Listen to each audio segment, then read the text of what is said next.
Aujourd'hui, on plonge dans un univers où la paix n'existe pas vraiment. Chez les fourmis, les colonies vivent constamment sous tension.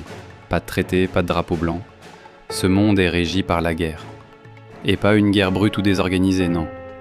Une guerre avec stratégie, territoire, alliance, espion et sacrifice. De la vraie géopolitique, à 6 pattes. Les conflits commencent souvent pour des raisons très simples.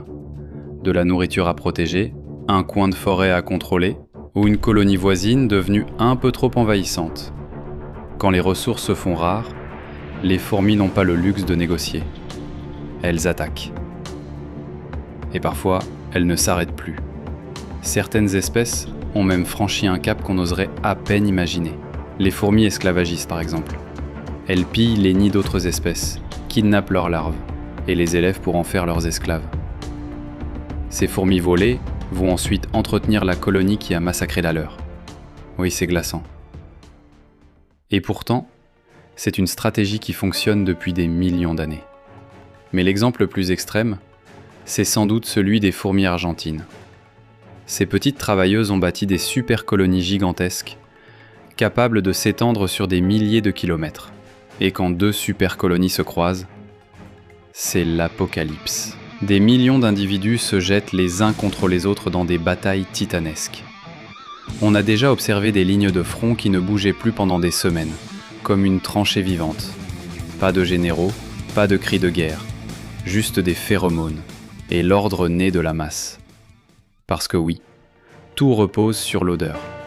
Chaque fourmi porte un cocktail chimique unique qui permet de dire « toi, t'es des nôtres » ou pas. Et si t'es pas reconnu, t'es éliminé. C'est ce système olfactif qui contrôle tout, l'alerte, l'attaque, le repli. Parfois, des fourmis kamikazes, comme les Colobopsis, explosent littéralement pour relâcher un liquide collant et toxique sur l'ennemi. D'autres forment des colonnes de soldats, guidés par des traînées de phéromones, prêtes à foncer tête baissée. Ce qui est fou, c'est qu'il n'y a aucun chef. Aucune fourmi ne donne d'ordre, tout repose sur une intelligence collective, un réseau d'informations chimiques, un ajustement permanent aux conditions. Certaines batailles durent des heures, d'autres plusieurs jours, et parfois il ne s'agit même pas de tuer, mais de montrer sa force. Des combats ritualisés où les 2 camps finissent par se replier sans vainqueur. Mais la guerre a toujours un prix.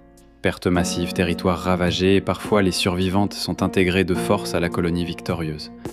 Ou bien, l'agressivité diminue avec le temps comme si la mémoire du conflit s'érodait. Certaines fourmis modifient même leur odeur pour infiltrer une colonie ennemie, un pur espionnage chimique.